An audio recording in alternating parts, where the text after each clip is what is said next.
नमस्कार दोस्तों, मेरे YouTube चैनल ई टीचिंग गुरुकुल में आप सबका स्वागत है। मैं एक नया प्लेलिस्ट यानी नए ब्रॉड कैटेगरी स्टार्ट कर रहा हूँ रिसर्च ओरिएंटेड, बिकॉज मैं रिसर्च से करीब करीब 10 सालों से जुड़ा हुआ हूँ और इस फील्ड में मैं बहुत सारे काम कर चुका हूँ, बहुत सारे पेपर पब्लिकेशन हो चुका है। तो इसी सिलसिले में मुझे ऐसा लगा कि मैं आप लोगों के साथ वो सारी चीज़ों को शेयर करूं, जिससे कि जो न्यू कमर्स है या जो नए रिसर्चर है या जो नए जो रिसर्च के क्षेत्र में या जो पीएचडी करना चाहते हैं या एमटेक करना चाहते हैं, जिसमें रिसर्च ओरिएंटेड जो भी काम है कर रहे हैं, तो उससे रिलेटेड जो भी मेरा जो नॉलेज है आपसे शेयर करूं, ताकि वो उसको देख के आप अपने एरिया में आगे बढ़ सके और आपको इजी प्रोसेस के थ्रू रिसर्च क्या होता है उसको, तो यानी एक रिसर्च कैटेगरी के थ्रू मैं एक नया मतलब प्लेलिस्ट स्टार्ट कर रहा हूँ। तो इस वीडियो को आप लास्ट तक देखिएगा। इससे रिलेटेड मैंने एक ऑलरेडी एक वीडियो बना चुका हूँ कि व्हाट इज़ रिसर्च, यानी रिसर्च क्या होता है उसके बारे में मैं बता दें। अब इस पर्टिकुलर वीडियो में मैं रिसर्च पेपर के बारे में बताऊंगा। तो इस जो टॉपिक्स हैं आप देख सकते हैं कि how to write a good research paper for Scopus journal. क्यों? क्योंकि मैंने ऑलरेडी 4 से 5 जो स्कोपस जर्नल है उसमें मैंने पेपर पब्लिश कर चुका हूँ। तो उस एक्सपीरियंस के बेस पे मैं आपसे शेयर करना चाहता हूँ कि एक स्कोपस जर्नल में पब्लिश करने के लिए आपको क्या क्या चीज़ें, मतलब किस स्ट्रक्चर में आप अगर रिसर्च पेपर को लिखते हैं और उसके अंदर जो कंटेंट्स है वो क्या होने चाहिए, अगर ये आप पहले से डिसाइड कर लेते हैं तो ये कोई हार्ड एंड फास्ट, मतलब ये कोई बहुत डिफिकल्ट जॉब नहीं है कि आप स्कोपस जर्नल में पब्लिश नहीं कर सकते। आप आराम से एक अच्छे रिसर्च, यानी जो आपने सही मायने में एक अलग तरीके से कुछ प्रैक्टिकल ओरिएंटेड आपने कुछ रिसर्च किया है, उसका कोई रिजल्ट आया है, तो उसको आप डेफिनेटली स्कोपस जर्नल में पब्लिश कर सकते हैं। और मेरा एक हमेशा ये मोटिव रहा है, या मैं आपको मोटिवेट भी करना चाहता हूँ जो नए रिसर्चर है, कि आप अपने किसी भी काम को एक पब्लिकेशन के फॉर्म में डेफिनेटली पुटअप करना चाहिए। यानी अगर आपने कोई भी छोटा मोटा काम किया है जिसके बेस पर आपको कोई रिजल्ट आया है, चाहे वो हार्डवेयर रिलेटेड हो, चाहे सॉफ्टवेयर रिलेटेड या कॉम्बिनेशंस हो, तो डेफिनेटली आपको वो रिसर्च पेपर के पब्लिकेशन के फॉर्म में पुटअप करना चाहिए। पब्लिकेशन के बहुत सारे तरीके होते हैं, जिसमें से एक जो तरीका होता है वो होता है कि जर्नल में पब्लिकेशन। अगर आपका चीज़ जर्नल में पब्लिश हो जाता है तो फिर वो कॉपीराइट की तरह ही काम करता है, यानी उस पेपर का फिर कोई दूसरा रेफर करते हुए चलता है, यानी एक तरीके से आपके काम का आपने डॉक्यूमेंटेशन कर दिया है। तो डेफिनेटली आप हमेशा पब्लिकेशन पे ज़्यादा ध्यान देंगे। कोई भी काम होता है उसको पब्लिकेशन पे चले जाइए।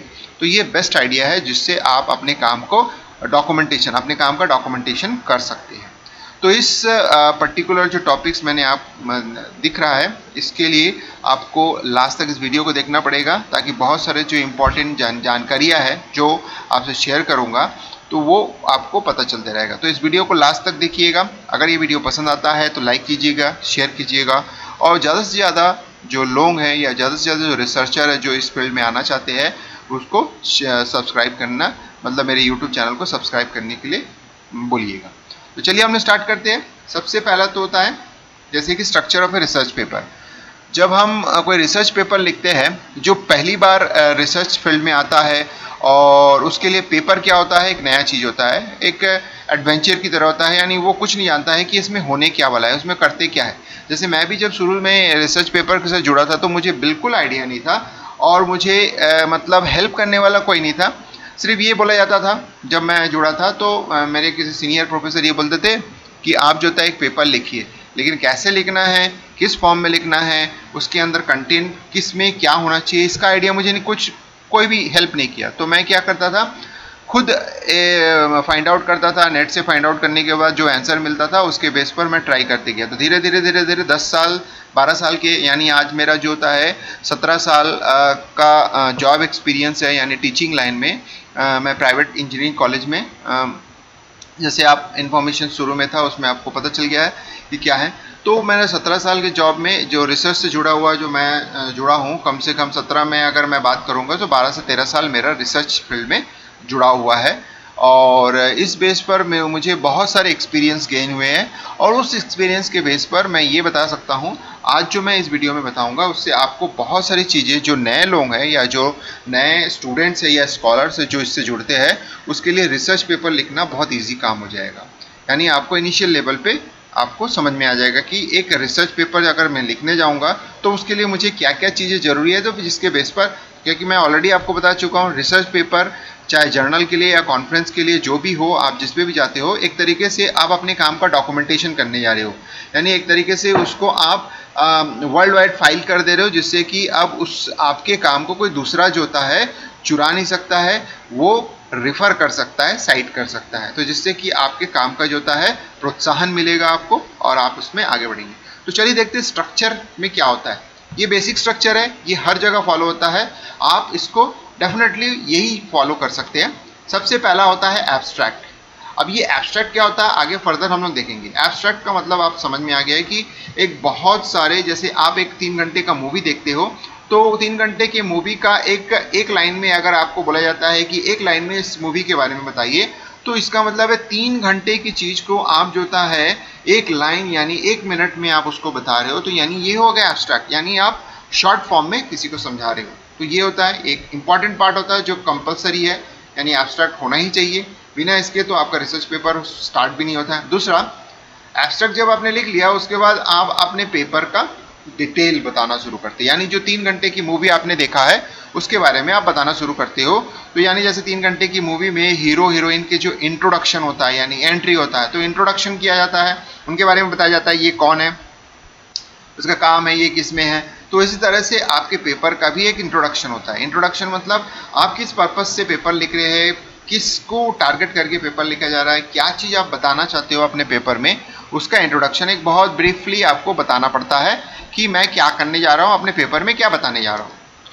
दूसरा जो होता है लिटरेचर रिव्यू। अब क्वेश्चन ये आता है कि जब आप किसी चीज़ के बारे में बता रहे हो तो उसकी जानकारी आपको कहाँ से मिली, या उसके बारे में आप इंफॉर्मेशन कहाँ से कलेक्ट किए हो। क्योंकि आप जैसे किसी पर्टिकुलर चीज़ के बारे में बता रहे हो, जैसे सपोज कर लो आप इमेज प्रोसेसिंग में आप बोल रहे हो कि मैं एक रिकॉग्निशन सिस्टम बनाता हूँ, यानी जो हमारा नंबर प्लेट होता है, नंबर प्लेट का रिकॉग्निशन बना देता हूँ। तो यानी आपका कंसेप्ट है नंबर प्लेट के बेस पर कुछ रिकॉग्निशन सिस्टम बनाना। लेकिन अब सवाल ये आता है कि नंबर प्लेट से रिलेटेड कुछ ऐसे इंफॉर्मेशन है जो पहले भी पब्लिश हो चुके हैं, या किसी ने पहले भी, बहुत सारे रिसर्चर जो इस पे काम किए हैं, तो उनके काम को पता करना है, उनके काम के बारे में जानकारी, तो वो लिटरेचर रिव्यू में आप उसको करते हैं। नेक्स्ट होता है मेथोडोलॉजी। अब क्वेश्चन आता है कि लिटरेचर रिव्यू आपने देख लिया, तो लिटरेचर रिव्यू के बाद अब आता है कि आप क्या मेथड आप बनाना चाहते हो, क्या नया फाइंडिंग्स आपने किया है, यानी आप फाइंडिंग्स नए तरीके से लिख सकते हो या किसी पुरानी चीज को बेस करके एक नया मॉडिफिकेशन आप दे सकते हो। तो मेथोडोलॉजी में वही चीज होता है। अब आपने एक मेथड बना दिया, मेथड बनाने के बाद डेफिनेटली आप उसको प्रैक्टिकल करेंगे, कुछ अप्लाई करेंगे, अप्लाई करने के बाद जो होता है कुछ ना कुछ उसका रिजल्ट आएगा, तो वो जो होता है रिजल्ट सेक्शन में होता है। उसके बाद डिस्कशन, यानी रिजल्ट का ही डिस्कशन करते हैं। आपने जो रिजल्ट लिखा है या जो भी चीज़ आप शो कर रहे हो, तो उसको डिस्कस करना है, उसको बताना है कि रिजल्ट में क्या निकल रहा है, क्या मीनिंग है, रिजल्ट में जो दिख रहा है क्या उसका मतलब क्या होता है, वो चीज़ होता है। तो कभी कभी 5 और 6 को हम एक साथ भी लिखते हैं, रिजल्ट एंड डिस्कशन के फॉर्म में लिखते हैं। तो यानी 5 या 6 आप अलग अलग बना सकते हो टॉपिक्स, यानी हेडिंग दे सकते हो, या फिर दोनों का एक सिंगल हेडिंग भी दे सकते हो आप। इसके बाद लास्ट जो होता है वो है कंक्लूजन। तो इसका मतलब है आपका जो पेपर का स्ट्रक्चर है वो ये कंक्लूजन में आगे खत्म होता है। कंक्लूजन का मतलब होता है आपने जो भी काम किया है, जो भी चीज़ें किया है, उसका सार, यानी आप एक फाइनल फाइंडिंग्स देंगे। फाइनल फाइंडिंग्स मतलब जो एब्स्ट्रैक्ट से डिफरेंट होगा, यानी एब्स्ट्रैक्ट में जो आपका फाइंडिंग्स है वो तो आप बता ही देते हो एब्स्ट्रैक्ट में, अभी आप डिस्कस करोगे इसके बारे में। दूसरा ये है कि कंक्लूजन में आपने जो किया है, आपने जो सोचा है और उसके बेस पर आपने जो प्रैक्टिकल किया है उसका नतीजा क्या निकला, यानी उसका आपको एनालिसिस के बाद आपका रिजल्ट क्या आया है, यानी उन सब चीज़ों के बारे में कंक्लूड करना है। यानी पूरे पिक्चर को, 3 घंटे के पिक्चर को एक समराइज फॉर्म में बता देना है कि क्या होता है। तो एब्स्ट्रैक्ट पूरे पिक्चर का समराइजेशन है, और सार यानी इस पिक्चर से आपको क्या सीख मिली है, जैसे 3 घंटे के पिक्चर को देख के आपको क्या सीख मिली है, वो चीज़ आप यहाँ पे कंक्लूजन में बताते हैं। अब इसके बाद रेफरेंसेस होता है। रेफरेंसेस मतलब जैसे अगर आपने लिटरेचर रिव्यू में बहुत सारे पेपर को एनालिसिस किया है, बहुत सारे पेपर से आपने कुछ फाइंडिंग्स निकाला है, तो वो चीज़ जो होता है रेफरेंसेस में आता है। अपेंडिक्स में होता है कुछ अदर थिंग्स होते हैं जिसमें आप कुछ ऐसे चीज़ों को आपने कुछ डॉक्यूमेंटेशन तैयार किया है या कुछ ऐसा है तो वो आप अपेंडिक्स में कर सकते हो, या फिर आपने कुछ कोड लिखा है तो वो आप अपेंडिक्स में शो कर सकते हो। तो अपेंडिक्स जो होता है वो ऑप्शनल होता है, लेकिन जो 1 to 8 पोर्शन होता है दे आर कंपलसरी, यानी ये उस पेपर का पार्ट होता है। तो मैंने आपको बता दिया एक सिंपल स्ट्रक्चर, और इस स्ट्रक्चर को हर पेपर में फॉलो किया जाता है, यानी किसी भी चीज को आप स्किप नहीं कर सकते या फिर बाईपास नहीं कर सकते। तो इसका मतलब होता है, सबसे अगर मैं बात करूंगा पूरे रिसर्च पेपर को, तो हम 3 बेसिक कैटेगरी में डिवाइड कर सकते हैं। एब्स्ट्रैक्ट को छोड़ देते हैं, तो एब्स्ट्रैक्ट के बाद जो लिखने का काम होता है, एब्स्ट्रैक्ट तो अलग चीज होता है, यानी पूरे पेपर को जब आप तैयार कर लेते हो फिर उसको बेस करके एब्स्ट्रैक्ट लिखा जाता है। तो जनरली कई लोग ये सोचते हैं कि एब्स्ट्रैक्ट पहला होने के कारण से एब्स्ट्रैक्ट को पहले लिखा जाता है, ऐसा नहीं होता है। आप पूरे चीजों को, आप जो मैं अभी आपको बता रहा हूँ 1 2 3 यानी 3 कैटेगरी, तो 3 कैटेगरी को लिखने के बाद फिर एब्स्ट्रैक्ट लिखा जाता है। आप एब्स्ट्रैक्ट को लास्ट में पेपर को सेंड करने के पहले लिखिए, जिससे कि ये पता चल जाएगा कि आपने जो भी चीजें पेपर में लिखा है या जो भी चीजें किया है उसका एक सारांश यानी समराइज फॉर्म क्या होता है वो। तो पहला हो गया वो। और दूसरा होता है कि literature review methodology, result and discussion जो भी है, इनको हम एक कैटेगरी मानते हैं, यानी इसको हम लोग बोलते हैं बॉडी ऑफ द पेपर, यानी जो मेन बॉडी होता है वो ये पार्ट होता है, यानी इसमें सारा का सारा जो आप बोल सकते हैं निचोड़, यानी जो भी आपका मेहनत है, जो भी चीजें होती है वो इन 4 पोर्शन पे ही दिखता है। इंट्रोडक्शन तो हर कोई लिख लेता है, कोई प्रॉब्लम नहीं है, इंट्रोडक्शन बहुत सारी चीजों का कॉमन भी होता है कई जगह, लेकिन जो आप करते हो 3 4 5 और 6, ये आपके लिए नया होता है, और आप जो करते हो ये दूसरों के लिए नया होता है, यानी ये आपका यूनिक थिंग है जो आप इसमें पुट करते हो। फिर उसके बाद ये सेकंड हो गया हमारा। तीसरा जो होता है कंक्लूजन्स, जो आप फाइंडिंग्स में लिखते हो। तो इस तरह से हम 3 कैटेगरी में डिवाइड करते हैं। अब जब ये 1 2 3 आप कंप्लीट कर लेते हो तो फाइनली आप एब्स्ट्रैक्ट को लिखिए, और उसके बाद आपका पेपर तैयार हो जाता है। तो अब देखिए एब्स्ट्रैक्ट क्या होता है। एब्स्ट्रैक्ट बहुत सिंपल थिंग होता है, इसको समझने की कोशिश करते हैं, आपको बहुत इजी वे में वहां समझाने की कोशिश करता हूं कि ये होता है briefly introduce the readers for, यानी जो रीडर्स मतलब जो आपके पेपर को पढ़ता है, तो उस पेपर के लिए एक तरीके से हम ब्रीफली इंट्रोडक्शन दे देते हैं, पूरे पेपर का एक पिक्चर प्रोवाइड कर देते हैं बहुत शॉर्ट फॉर्म में, जिससे कि वो पढ़ने के बाद जो होता है उसके अंदर अपने आप एक इंटरेस्ट आ जाता है कि अंदर क्या लिखा होगा। तो फिर वो, तो इसका मतलब एब्स्ट्रैक्ट इतना अट्रैक्टिव होना चाहिए जिससे कि एक रीडर पढ़ने के बाद जो होता है ऑटोमेटिकली उसका जो इंटरेस्ट है आपके पेपर पे चले जाए, और वो फिर इंट्रोडक्शन, उसका बॉडी पार्ट और उसका कंक्लूजन सेक्शन को रिगरसली वो पढ़े, यानी बहुत माइन्यूटली चेक करे और केयरफुली उसको रीड करे। लेकिन इसके लिए इंटरेस्ट जगाना जरूरी है। तो इंटरेस्ट जो होता है वो एब्स्ट्रैक्ट फॉर्म में होता है। तो एब्स्ट्रैक्ट में क्या होना चाहिए, सबसे पहला था the main M of the study, यानी आपको बहुत शॉर्ट फॉर्म में आप अपने स्टडी को, यानी आप जिस पर्पस के लिए बना रहे हो, जैसे मैंने आपको बताया नंबर प्लेट रिकॉग्निशन के लिए, तो इसके बारे में आप बताएंगे कि आप क्या बता रहा, दिस इज योर एम, कि आप नंबर प्लेट रिकॉग्निशन के लिए you are going to write a paper, you are going to write a methodology, यानी ये आपका मेन हो गया, यानी ये स्टडी का मेन हो गया। अब उसके बाद आप उसके लिए उस जो आपने अपना एम बताया है कि मैं नंबर प्लेट रिकॉग्निशंस बना रहा हूं, तो उसके लिए आपने क्या मेथड डेवलप किया, क्या बताया, उसको भी बहुत ब्रीफली आपको बताना है। यानी आपके पास ये हुनर यानी डेवलप करना पड़ेगा कि किस तरह से मैं एम को, और एम के बेस पर जो मैंने मेथड बनाया है, जो आपने अंदर बॉडी सेक्शन में मेथोडोलॉजी को, हो सकता है कि आपने उसको 100 लाइन में लिखा होगा, लेकिन उस 100 लाइन को एक लाइन में लिखने की कैपेबिलिटी आपके पास होनी चाहिए। वो आप सेकेंड पार्ट यानी कंटिन्यूएशन में जब एब्स्ट्रैक्ट लिखेंगे तो पहला जो लाइन होगा वो आपका स्टडी यानी एम ऑफ द स्टडी होगा, और उसके कंटिन्यूएशन में आपने मेथोडोलॉजी को एक लाइन या 2 लाइन में कन्वर्ट करना है, और उसके बाद आप उसके रिजल्ट को बताएंगे। तो इसका मतलब है जो चीज़ें आप मतलब इलाबोरेटली आप आगे जाके बॉडी सेक्शन में बताते हो, उसको बहुत शॉर्ट फॉर्म में 4 से 5 लाइन में एब्स्ट्रैक्ट फॉर्म में लिख देना है। तो देखिए 3 चीजें होती है, यानी एम, आपका मेथोडोलॉजी और रिजल्ट, ये तीनों को आप करोगे, और रिजल्ट के बाद कंक्लूजन जो होता है, यानी जिसको हम लोग फाइंडिंग्स बोलते हैं, उसको भी। तो ये जो 4 चीजें 1 2 3 यानी जो बेस मेन कैटेगरी होता है, उसके 3 पोर्शन को आप बहुत ही शॉर्ट फॉर्म में आप लिख रहे हो, कहाँ पे लिख रहे हो? एब्स्ट्रैक्ट। तो इसका मतलब आप समझ सकते हैं कि एब्स्ट्रैक्ट कितना इंपॉर्टेंट होता है। इन 4 चीज़ों को अगर रीडर अच्छे से पढ़ते समय एक फॉलो थ्रू करते हुए, यानी उसको एक सारांश मिल जाता है कि इस जो कंटेंट लिखा हुआ है बहुत इंटरेस्टिंग है, चलिए हम लोग अंदर जाके इसके बारे में पढ़ते हैं, तो रीडर ऑटोमेटिकली आपके पेपर को डाउनलोड करेगा और पढ़ेगा। तो इसलिए आप देख सकते हैं कि जो जर्नल होते हैं उसमें हमेशा एब्स्ट्रैक्ट को दिखाया जाता है, ताकि एब्स्ट्रैक्ट को देखने के बाद जैसे ही रीडर में इंटरेस्ट आता है तो फिर वो पेपर को डाउनलोड करता है। तो ये चीज़ें आपने ध्यान दिया होगा कि हमेशा एब्स्ट्रैक्ट को दिखाया जाता है। तो इसलिए एब्स्ट्रैक्ट बहुत ज़्यादा स्ट्रांग होना चाहिए। तो आपको समझ में आ गया होगा कि एब्स्ट्रैक्ट क्या होता है। अब आते हैं इंट्रोडक्शन। इंट्रोडक्शन सिंपल सी बात है। इंट्रोडक्शन बेसिक होता है, कॉमन होता है। मैक्सिमम जितने भी आप रिलेटेड पेपर उठाएंगे तो उसके इंट्रोडक्शन मिलता जुलता ही रहता है, तो इसलिए कोई इंपॉर्टेंट नहीं है। तो इसमें क्या लिखा जाता है ये जानना जरूरी है कि to state a clear overall purpose for the study. तो जैसे मैंने बताया कि आप एक नंबर प्लेट रिकॉग्निशन के बारे में लिख रहे हो, तो उससे रिलेटेड आपके पास उसके बारे में इंट्रोड्यूस करना, उसके बारे में बताना कि नंबर प्लेट रिकॉग्निशन होता क्या है, इसके लिए हमको क्या ज़रूरत पड़ेगी, इसके लिए हम क्या चीज़। तो यानी जो ओवरऑल पर्पस, जो आपका पूरे पेपर का जो पर्पस है उस स्टडी का आप स्टेट यानी क्लियरली आप उसको समझाएंगे।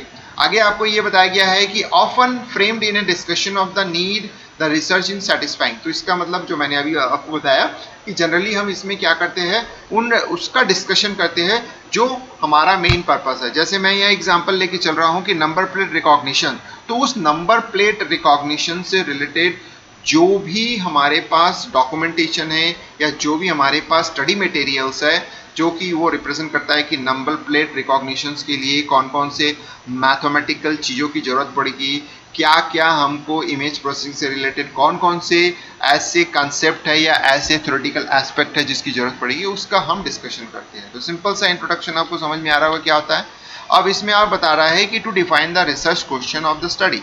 तो इसका मतलब होता है कि बहुत सारे क्वेश्चंस खुद से जनरेट करके उसका एक स्टडी मटेरियल या फिर डेफिनेशंस आप प्रोवाइड करोगे। यानी एक तरीके से जो फर्स्ट पॉइंट है उसको हम सेकंड पॉइंट पे एक क्वेश्चन फॉर्म में रिप्रेजेंट करेंगे कि आप रिसर्च क्वेश्चन तैयार कर रहे हो, उसका आंसर आप इंट्रोडक्शन में लिख रहे हो। To give a very brief background of relevant theory and practice of your topic. जैसे मैंने अभी बताया क्या मैथमेटिक्स यूज होगा, इमेज प्रोसेसिंग से रिलेटेड कौन सा थ्योरी यूज होगा, यानी उसके बैकग्राउंड्स को आपको बतानी है। सेकेंड, पहला तो आपको समझ में आ गया 3 ब्रॉड कैटेगरी में। सेकेंड होता है बॉडी। बॉडी में सबसे पहला पार्ट होता है literature review. To summarise what conclusion have been reached in the research literature and whether different writers agree or not। तो इसका मतलब होता है जो डिफरेंट पेपर्स यानी डिफरेंट राइटर्स ने जो डिफरेंट काइंड ऑफ पेपर्स हमको मतलब ऑलरेडी लिख चुके हैं इस पर्टिकुलर फील्ड में। जैसे कि नंबर प्लेट रिकॉग्निशन के फील्ड में बहुत सारे राइटर्स ने बहुत सारे पेपर लिखे हैं, तो उन सबको हमको रीड आउट करना है और उसके बेस पर जो होता है कंक्लूजन मतलब उसके बेस पर हम कंक्लूजन देखते हैं, यानी उन्होंने कौन कौन सा कंक्लूजन दिया है और कंक्लूजन के बेस पे हम ये देखते हैं कि कौन से चीज़ों पे उन्होंने एग्री किया है, कौन से डिसएग्री किया है। सारी चीज़ों को हमको एक समराइज फॉर्म में नोट करते हुए जाना है। यानी लिटरेचर का पर्पस ही होता है कि हम एक पर्टिकुलर जो लिटरेचर जो भी हमने पहले से ऑलरेडी बने हुए डॉक्यूमेंट है उसको रीड करने के बाद उसके एडवांटेजेस और डिसएडवांटेजेस क्या है उसको हम उसके कंक्लूजन पे पहुंचते हैं कि क्या होता है। तो ये समराइज करना होता है हमको।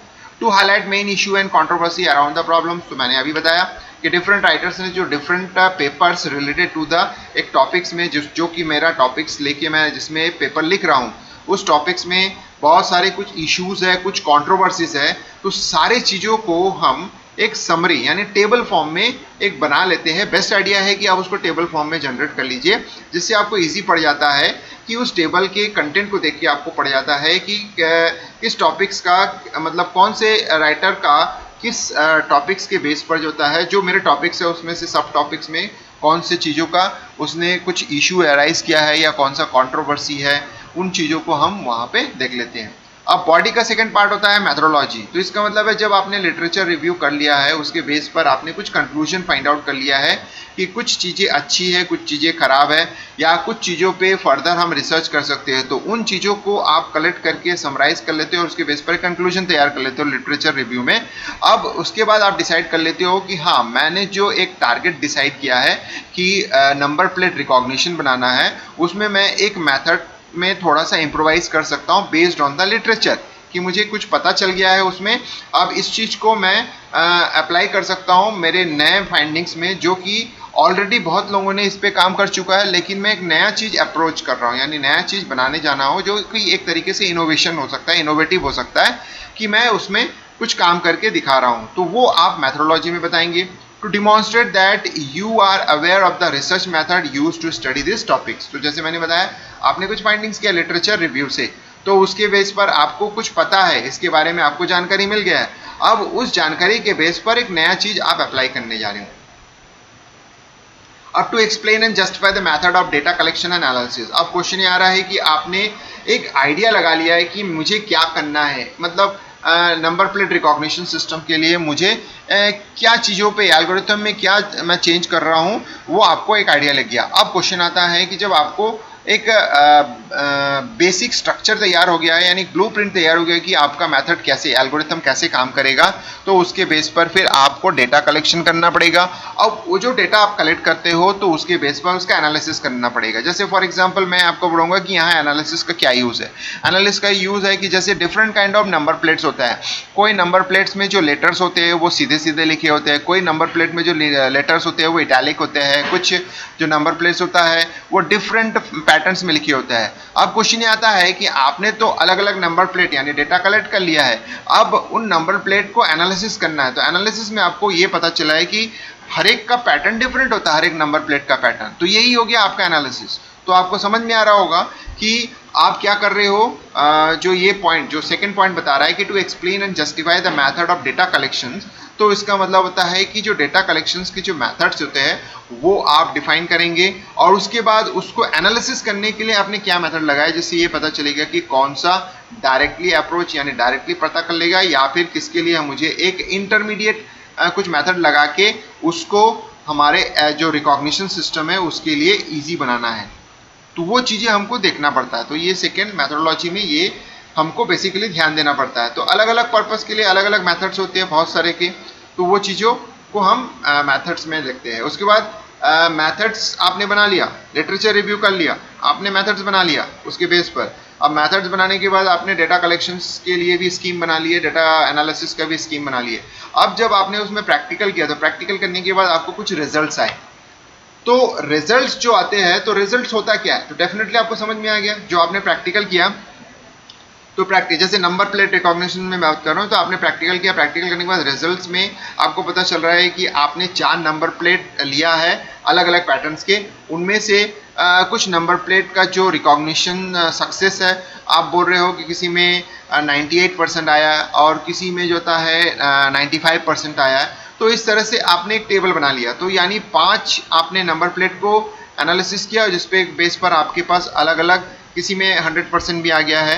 तो इसका मतलब होता है कि आपने कुछ रिजल्ट जनरेट किया। अब उस रिजल्ट को बताना है, यानी आपने जो मेथड अप्लाई करते हुए बनाया है तो उसका रिजल्ट आया, तो उस रिजल्ट को रिजल्ट सेक्शन में आपको डालना है। To present the findings of your research in an orderly manner, यानी ऑर्डरली मैनर मतलब जैसे जैसे आपने फाइंडिंग्स किया वैसे वैसे उसके सीक्वेंस को, यानी रिजल्ट भी रैंडम नहीं होना चाहिए, रिजल्ट भी एक सीक्वेंस फॉर्म में होना चाहिए। यानी आप बोलोगे कि मुझे जो रिजल्ट मिला मैं जहाँ पे पाए वहाँ डाल देता हूँ, ऐसा नहीं होता है। रिजल्ट को आप एक सीक्वेंस में डालना पड़ेगा, एक प्रॉपर मैनर में डालना पड़ेगा। तो जिसमें कि आपको ये देखना पड़ेगा कि using heading plan in your methodology, यानी आपने कुछ प्लान करके कुछ अप्लाई किया है आपने मैथोडोलॉजी में, कुछ ऐसा मैथोडोलॉजी बनाया है जिसमें कि आपने प्लान किया है और उसके बेस पर आपने कुछ रिजल्ट फाइंडिंग किया, तो उस सीक्वेंस में आप डालिए। या फिर हेडिंग अराइजिंग फ्रॉम पैटर्न्स, या फिर आपने कोई प्लान नहीं किया, आपको ये पता चला चलो मैं पहले प्रैक्टिकल कर लेता हूँ, फिर प्रैक्टिकल के बाद अगर कुछ चीज़ें अराइज होती है जो कि पैटर्न्स, यानी एक पैटर्न जनरेट, यानी एक जो रिजल्ट है, रिजल्ट के पैटर्न को देख के कुछ चीज़ें अराइज होती है, तो ये 2 तरीके से आप सोच सकते हो, या तो एक प्री प्लान्ड हो सकता है या तो फिर आफ्टर द रिजल्ट अराइज हो सकता है। तो ये दो चीज़ों पे आप ध्यान सकते हो। तो अगर आपके पास प्री प्लान्ड है तो आप जैसे जैसे चाहते हो वैसे वैसे रिजल्ट आते रहेगा, या फिर आप समझ नहीं पा रहे हो कि मेरे पास कोई प्लान ही नहीं हो पा रहा है कि कैसे आएगा, तो आप कुछ प्रैक्टिकल करते हो, प्रैक्टिकल के बाद आपके पास कुछ रिजल्ट्स आते हैं, रिजल्ट्स के पैटर्न को देख के आप कुछ फाइंड आउट करते हो, तो यानी उसके बेस पर जो होता है कुछ हेडिंग अराइज होता है आपका। तो पहले से प्रीडिफाइंड हेडिंग के बेस पर आप काम करते हो, या तो फिर पैटर्न जो जनरेट होता है उसके बेस पर एक नया हेडिंग आप डिसाइड करते हो। तो ये दो चीजें आप रिजल्ट्स में इंक्लूड कर सकते हो। अब फाइनली आता है डिस्कशन। जैसे रिजल्ट आ गया तो रिजल्ट्स को देखने के बाद आप कुछ डिस्कशन निकालते हो टू कमेंट और द ट्रेंड्स और finding and show your understanding of what your data suggested. तो इसका मतलब होता है कि आप जो होता है कमेंट्स करते हो, एक्चुअली आप अपने काम पे ही कमेंट्स देते हो। तो ये जो कमेंट्स देना होता है इसको हम लोग बोलते हैं discussion. To comments on the trends and findings. तो यानी कमेंट मतलब आप अपने काम के रिजल्ट का खुद कमेंट कर रहे हो। तो ये जो कमेंट कर रहे हो, ये जो कमेंट है ये डिस्कशन कहलाता है, यानी आप अपने रिजल्ट का डिस्कशन कर रहे हो और ये बता रहे हो कि आप उससे जो डेटा जनरेट हुआ है या जो भी आपका जो रिजल्ट जनरेट हुआ है उसको आप कैसे समझ रहे हो और उसको कैसे एक्सप्रेस कर रहे हो। ये भी बहुत इंपॉर्टेंट पार्ट होता है। तो मैं एक चीज़ बताना चाहता हूँ, पेपर में जो भी आप पेपर लिखते हो उसमें रिजल्ट्स जो होता है बहुत इंपॉर्टेंट पार्ट होता है, और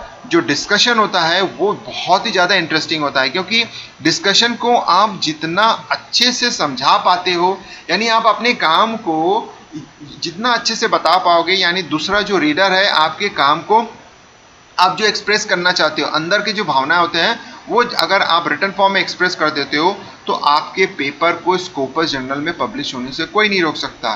क्यों? क्योंकि जो स्कोपस जर्नल में जैसे मैं बात कर रहा हूँ कि अगर पब्लिश करना है तो ये दो चीज़ें इंपॉर्टेंट होती है, जिसमें पहला चीज़ तो ये होता है मेथोडोलॉजी, आपका एल्गोरिथम कैसा है, दूसरा आपका रिजल्ट कैसे आया है, किस तरह से आपने रिजल्ट बनाया है, रिजल्ट का पैटर्न भी बहुत इंपॉर्टेंट होता है, और तीसरा जो होता है रिजल्ट को आपने किस तरह से क्रिटिसाइज किया है, यानी आप अपने काम को कैसे करके एक्सप्रेस किया है, ये भी बहुत इंपॉर्टेंट है। कई लोग जो होता है अपने काम को तो बहुत अच्छा दिखा देते हैं, यानी चीज़ें देखने में बहुत अच्छी लगती है लेकिन उसका डिस्क्रिप्शन नहीं दे पाते हैं।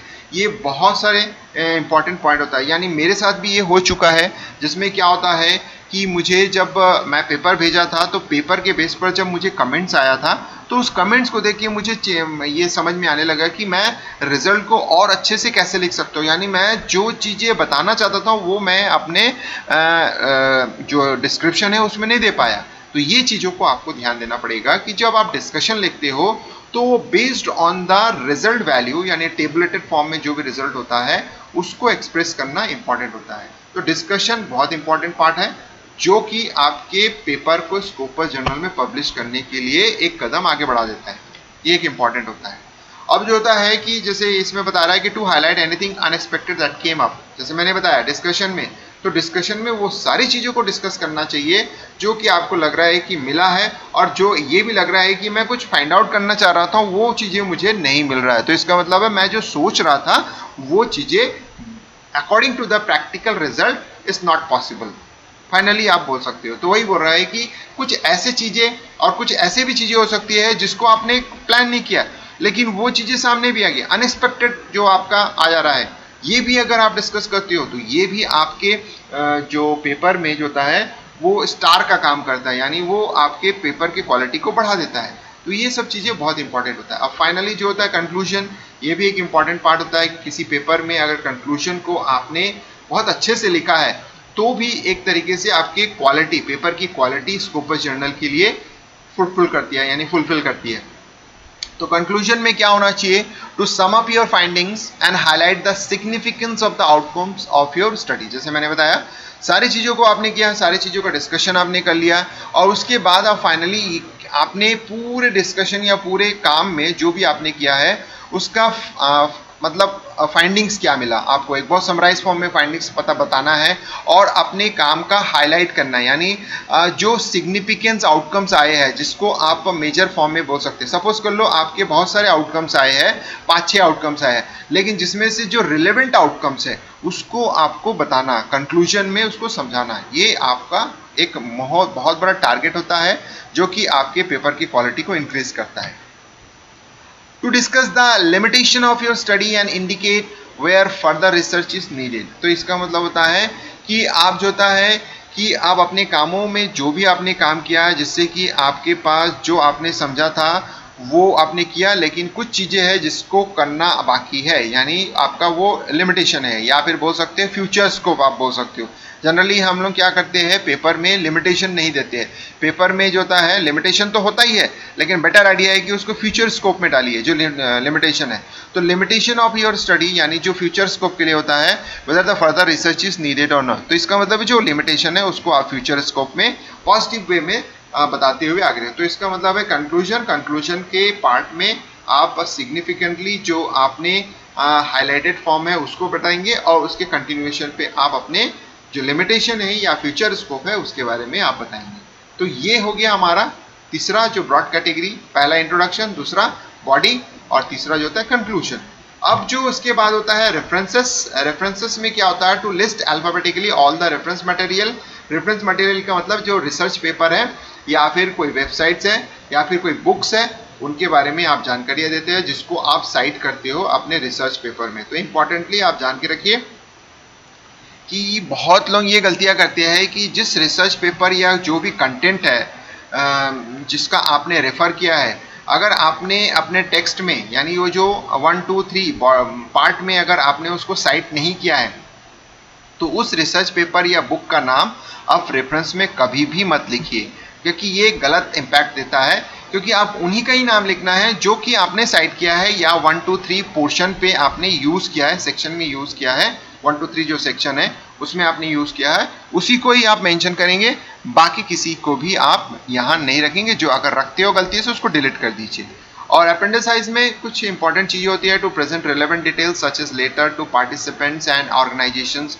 कुछ ऐसे चीज़ें हैं कि आप अपने तरफ से एक्नॉलेज कर रहे हो, वो चीज़ें आप लिखिए। To present details of the questionnaire service and other relevant. Suppose कर लो आप अपने काम के लिए कुछ ऐसे चीज़ें हैं जिसके लिए आपने क्वेश्चनरीज तैयार किए हैं, सर्वे तैयार किया है, और उसके बेस पर आपने कुछ रिजल्ट जनरेट किया है या कुछ डॉक्यूमेंटेशन बनाया, रिपोर्ट बनाया, उसको आप शो कर सकते हैं। और to present relevant documents, example policy और हिस्टोरिकल डॉक्यूमेंट। अगर आपका ऐसा लग रहा है कि आपको प्रेजेंट करना चाहिए कि कुछ डेटा आपने लिया है, तो उसको आप शो कर सकते हो। तो ये जो अपेंडिसाइज होता है ये इंपॉर्टेंट नहीं होता है, ये ऑप्शनल होता है, चाहे तो आप इंक्लूड कर सकते हो, लेकिन रेफरेंस सेक्शन तक आपके इंपॉर्टेंस होती है। तो इस तरह से दोस्तों आपने देखा कि मैंने आपको पूरी तरह से समझाने की कोशिश किया है कि एक रिसर्च पेपर को लिखने के लिए जो स्ट्रक्चर होता है वो कौन से होते हैं, और किन चीज़ों को आपको फॉलो करना पड़ता है। और अगर आप इसको फॉलो करते हो, और जो मैंने आपको डिस्कस मतलब इम्पॉर्टेंटली बताया कि रिजल्ट और डिस्कशन सेक्शन बहुत इंपॉर्टेंट होता है, और साथ ही साथ जो मैथोडोलॉजी होता है और कंक्लूजन, इन 4 चीज़ों पे अगर आप कॉन्सेंट्रेट करते हो तो आपका पेपर जो होता है स्कोपस क्वालिटी पेपर डेफिनेटली बनेगा, और डेफिनेटली आप जो होता है अपने पेपर को जल्दी से जल्दी पब्लिश कर सकते हो। यानी बहुत मिनिमम जो ऑथर मतलब जो रिव्यूअर के कमेंट्स है, मिनिमम रिव्यूअर के कमेंट्स के बेस पर आप अपने पेपर को पब्लिश कर सकते हो। तो चलिए दोस्तों, आपको अगर ये समझ में आया गया तो इस वीडियो को लाइक कीजिएगा, शेयर कीजिएगा, और मेरे YouTube चैनल को सब्सक्राइब करना नहीं भूलिएगा। और इससे रिलेटेड या रिसर्च से रिलेटेड कोई भी आपके पास क्वेरीज हो, कुछ भी हो, तो आप मुझे कमेंट्स बॉक्स में कमेंट्स कर सकते हैं। और मैं ये चाहता हूँ कि ज़्यादा से ज़्यादा मेरे इस वीडियो को लाइक कीजिए, ताकि बहुत लोगों तक ये पहुँच सके, और ज़्यादा से ज़्यादा शेयर भी कीजिए, जिससे कि जो न्यू कमर्स है, जो रिसर्च फील्ड में आना चाहते हैं, वो बहुत इजीली इसको समझ सके। और कोई भी आपको परेशानी हो और पेपर से रिलेटेड कुछ भी चीज़ें हैं कि क्या लिखना चाहिए, तो आप मुझे कमेंट्स बॉक्स में डेफिनेटली कमेंट कीजिएगा, तो मैं उसका आंसर डेफिनेटली 100% पॉजिटिवली आपको दूंगा। तो चलिए दोस्तों, वंस अगेन इस वीडियो को लास्ट तक देखने के लिए धन्यवाद।